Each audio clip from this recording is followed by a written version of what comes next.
In an unexpected turn of events, reports are coming in that Russia has claimed victory in the conflict against Ukraine.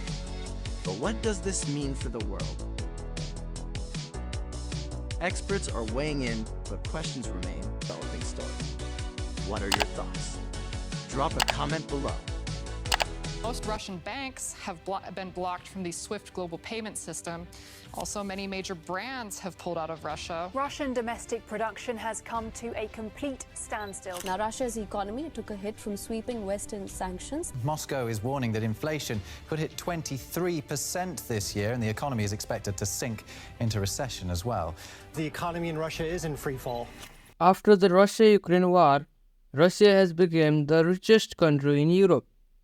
On 24th February of 2022, as soon as the Russia-Ukraine war started, all these countries together imposed sanctions on Russia. They wanted to put the Russian economy in dust. Britain even said that with all these sanctions, it would push Russia into the economic dark age. But look at the biggest twist of the story. The economic dark age is far away. The Russian economy has now come to a golden age because of this war.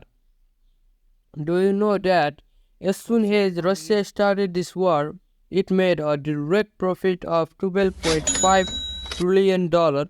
This profit is more than the entire China's GDP.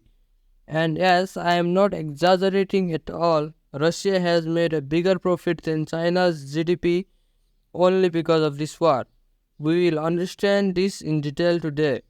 But apart from this, their currency, the Russian ruble, has become one of the world's strongest currencies. But on the other hand, what is the situation of Western countries today? The entire European Union has been hit by inflation. Britain, Germany, Italy, and in all these Western powers, there are protests everywhere. So the question arises here, how did Russia play this masterstroke? How did Russia destroy its enemies with a war that had been started to destroy it? Yes, this whole war was scripted in a way by the USA and the EU, in which Ukraine was used as a pawn to sacrifice. On the other hand, Russia itself thought this war was a war. It didn't even want to fight it. Very few people here know that Russia and Ukraine used to be very close friends. By 2013, both countries used to call each other brothers. But the EU and the US made these two brothers into step-brothers just for their vested interests. To the extent that the EU also organized a political coup in Ukraine. And with the help of that coup, it also established a puppet government within Ukraine. Now, politicians have turned overnight.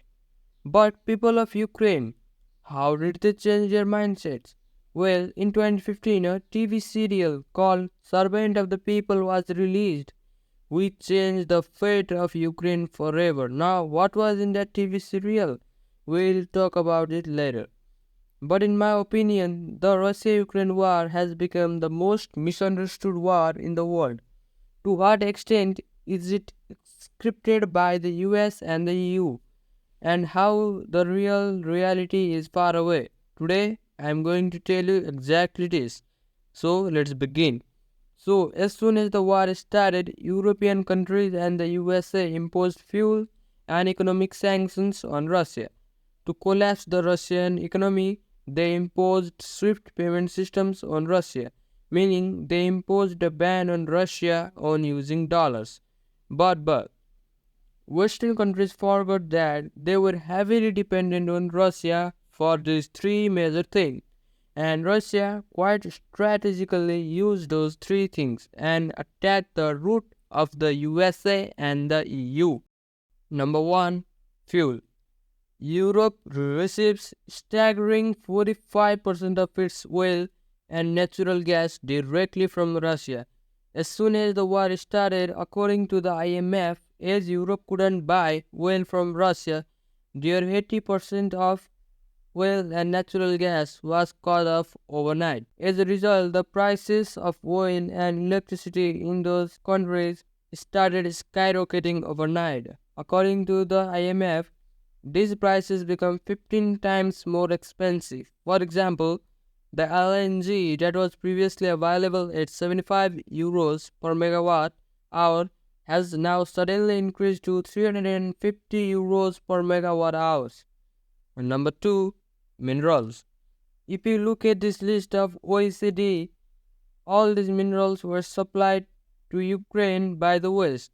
But after the war, Russia took over them and cut off their supplies. All the refineries, construction sector, manufacturing industry of Europe, everything was heavily dependent on Ukraine. But Russia took over Ukraine. So in Europe, there was a sudden shortage of these essential materials and minerals, and the whole of Europe was switched over to Russia. Number 3, wheat. A food grain on which whole of Europe is dependent is wheat. Ukraine produces 10% of the world's wheat alone, and that is why it is also called the breadbasket of the world.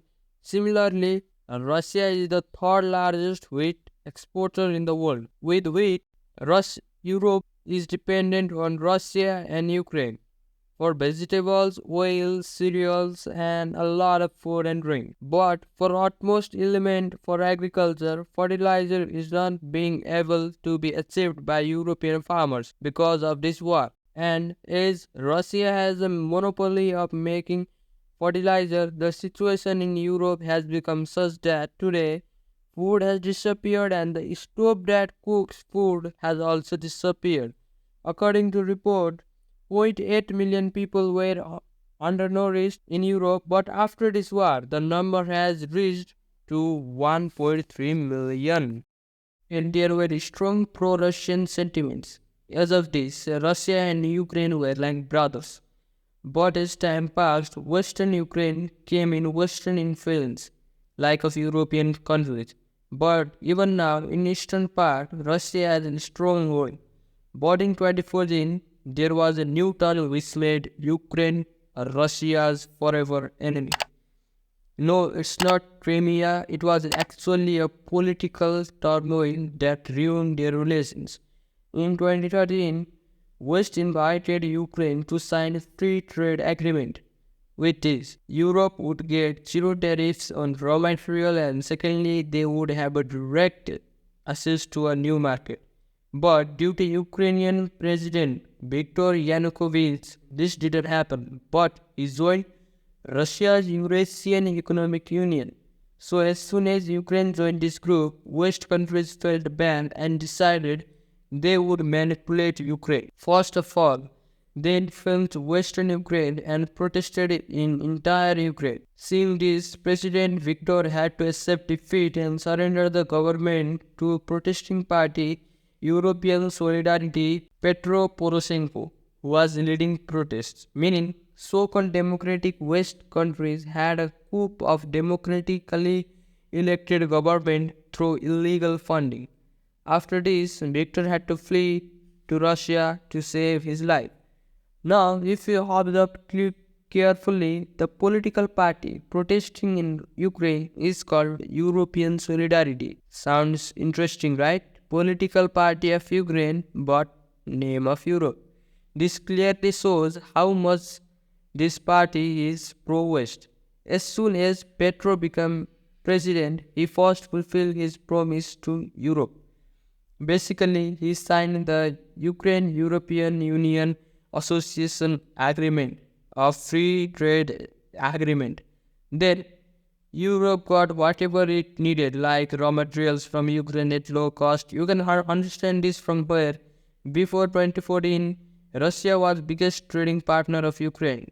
But after this, European Union became biggest trading partner of Ukraine. The first dispute started here in this map was a Russian gas pipeline which goes to Europe while being in Ukraine.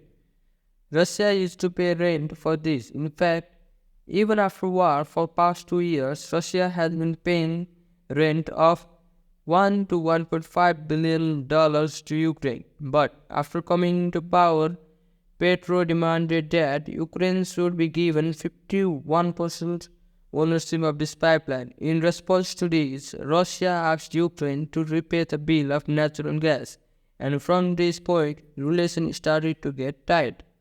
But final blow came on 9th July 2016 when NATO and Ukraine signed the assistance package for the name. Because if you looked at White House website, then in name of this package, $335 billion of weapons were given to Ukraine. But the question is, why is Ukraine hitting its own feet on its own? This is because of simple TV series. As I said earlier, the EU and US had only taken Ukraine to the doorstep of war. But a TV series of Ukraine directly took Ukraine to fight the war. Actually, the thing is, in 2015, a TV series was released whose name was Servant of the People. The storyline was based on how an ideal president should be. Now, this TV series has become so famous that in the next year, that means 2016, the comedian actor of this series starts the party in the name of Servant of the People and fought for presidential elections. He fought and he won. Do you know who is that comedian actor I'm talking about? It is none other than Volodymyr Zelensky. He was also pro-West from the beginning. As soon as he came to power, he talked about joining NATO. Even though Ukraine was ineligible to join the NATO, US also forced to join Ukraine in the NATO. And this made Russia to think about its sovereignty and made a tactical decision to invade Ukraine. This was for today's part, and I hope you will like the video. In the next part, we will see how Russia is actually winning in its side and how much Ukraine has been brainwashed by the European Union and the United States. Do comment your opinions, like the video, and if you are new to this channel, please subscribe for these geopolitical contents.